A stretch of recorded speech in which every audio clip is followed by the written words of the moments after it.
Hey folks, Chris once again. Welcome back to my video. Yes, I am back from my hiatus. I'll explain in another video I'm doing, so let's get right into it. This is a request, the same for Jamie. I have a lot of requests to take, man. The name of this video is Creepy Doll Man Creates Real Human Dolls True Crime Documentary. What the fuck? Okay, let's check it out. With 26 mummified bodies, thinking they were just large dolls.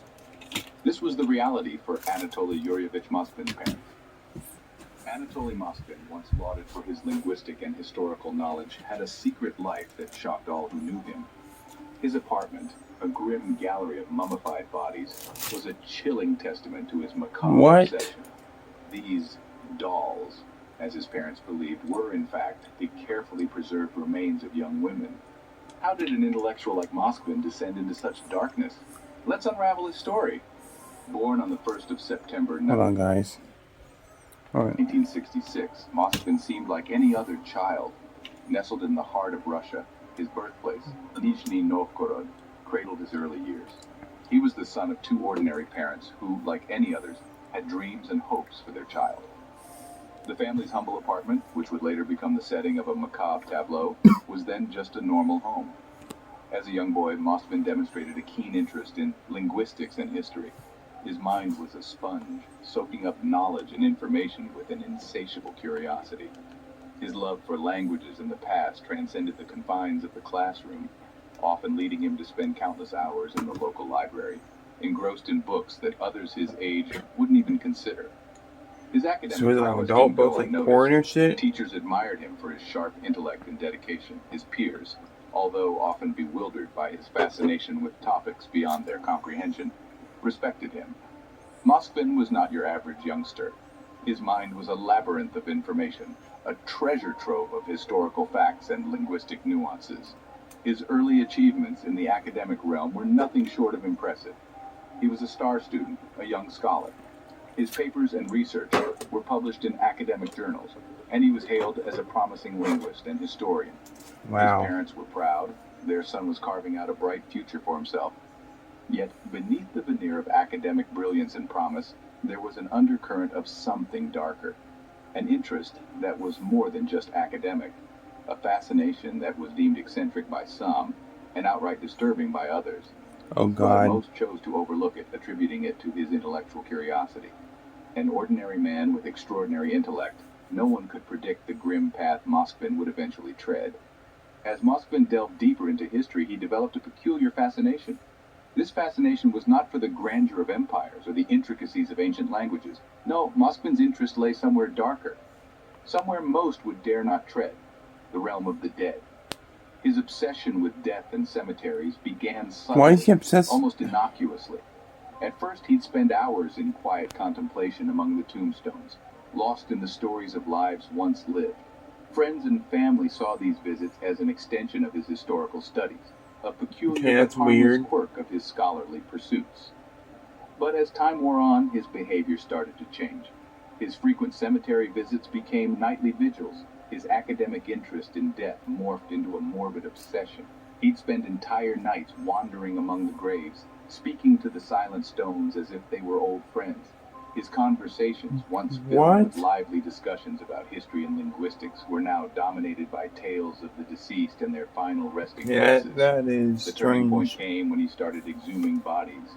At first, he'd only remove a small trinket or a piece of clothing, keepsakes.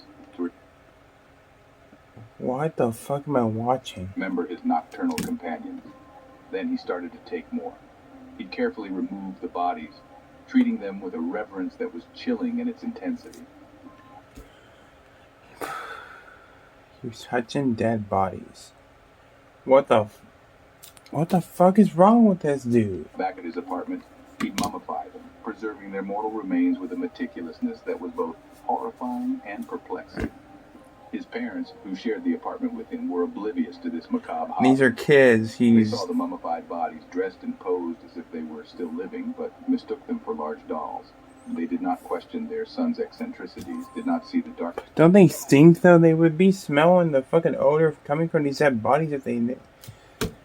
Jesus fucking Christ. That was consuming him. Moskvin's descent into this chilling abyss was slow yet relentless. His fascination with death had evolved People like this doesn't know what's real, what's a fucking cartoon or a movie. into a grotesque obsession, one that would lead him down a path from which there was no return. Unbeknownst to everyone, Moskvin was spiraling into a chilling abyss. In 2011, the curtain lifted on Moskvin's macabre secret. The scene that unfolded before the investigators' eyes was nothing short of a chilling horror story. In the quiet apartment in Nizhny Novgorod, they stumbled upon a gruesome tableau that defied logic and humanity. The apartment was filled with what appeared to be life-sized dolls, dressed in bright clothes, their faces painted and their bodies posed as if still in the throes of life. But these were no ordinary dolls. These were the mummified remains of 26 young girls and women, their ages spanning from Children, 20 to are you 29 serious years. right now? The lifeless eyes of these dolls told a story that words could hardly capture. But the horror didn't stop there. The investigators soon discovered that Moskvin, the unassuming linguist and historian, was the puppet master behind this grotesque display. Drawing from his knowledge of ancient burial rituals, Moskvin had exhumed the bodies from local cemeteries, mummified them with his own hands, and then dressed them in clothes. That's He creepy. then arranged them around his apartment, posing them in a macabre imitation of life. This was not the work of a moment's madness. It was a Pose them meticulously with planned knives? and executed operation carried out over many years.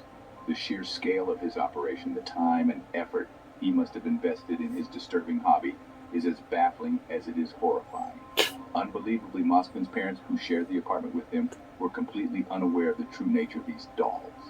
They're lived in not the same dolls, house, they're dead unsuspecting bodies. As their son carried out his grim work. They believed Moskvin's story that these dolls were part of his collection, a harmless hobby of a man they thought they knew. But they were wrong. They were not living in a house filled with dolls. They were living in a house of horrors. In an apartment filled with dolls, Moskvin's parents were living in a house of horrors. The truth was out, and justice. Tell you what, these are dolls. These are dolls. You can tell from a mile away they're fucking dolls. They're not real. There's a fucking difference, dude. Was swift. No longer could Anatoly Moskvin's chilling secret hide behind the veil of his intellectual persona. The discovery of the mummified bodies in his apartment led to his immediate arrest in November 2011. The public was horrified, and the news sent shockwaves through the community, sparking a media frenzy that quickly spread across the globe. Moskvin's parents, who lived with him and had mistaken the mummified bodies for large dolls, were devastated. They were entirely unaware of the dark reality lurking within their own home. Their initial disbelief quickly turned to shock and grief as they grappled with the horrifying truth of their son's actions. As for the public, the reaction was a mix of fear, horror, and morbid fascination. Morbid's right word for this shit. Had become a figure of dread, his name synonymous with a macabre tale that could easily be mistaken for the plot of a horror movie. The legal proceedings were exhaustive. Pretty much. Moskvin was charged with desecration of graves and dead bodies, a crime carrying a maximum sentence of 5 years. However, upon psychiatric examination, 5 years? He was declared unfit for trial due to a diagnosis of paranoid schizophrenia. Instead of a prison sentence, Moskvin was committed. The fact that they use that excuse is bullshit. They use schizophrenia as an excuse for taking dead bodies and putting them in your fucking house as if they were fucking dolls. To a high-security psychiatric clinic.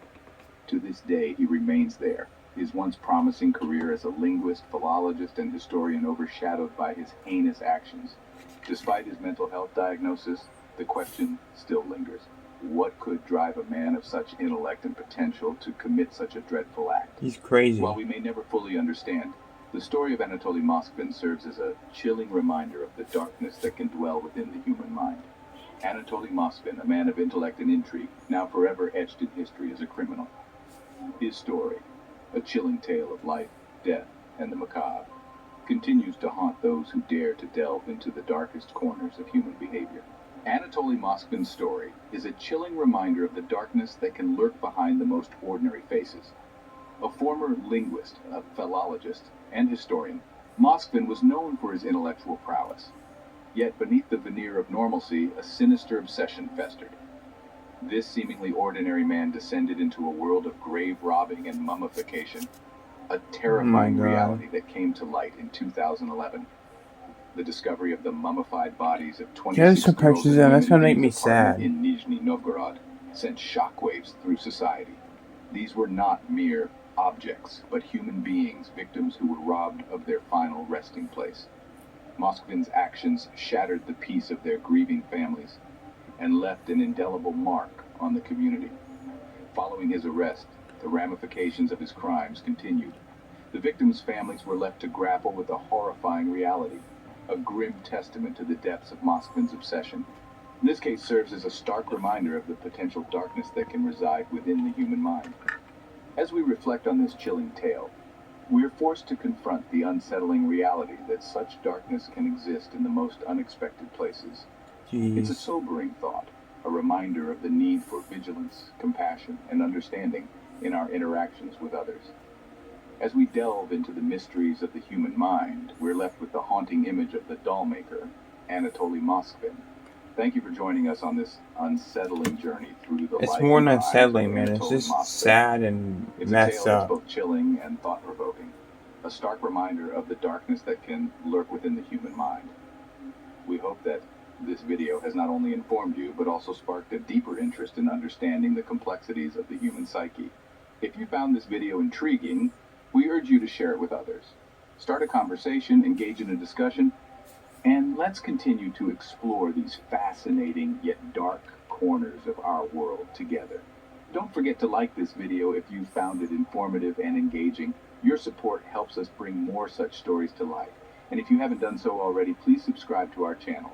We have a myriad of other intriguing stories waiting for you. From the mysteries of the human mind to the secrets of the universe, our channel is your gateway to knowledge, intrigue, and understanding. So stay tuned, stay curious, and as always, keep exploring. Until next time. That was fucked up, man. That is one of the most disturbing things I've ever heard in my whole fucking life. That was... Man, that's gonna send shivers down my spine, but...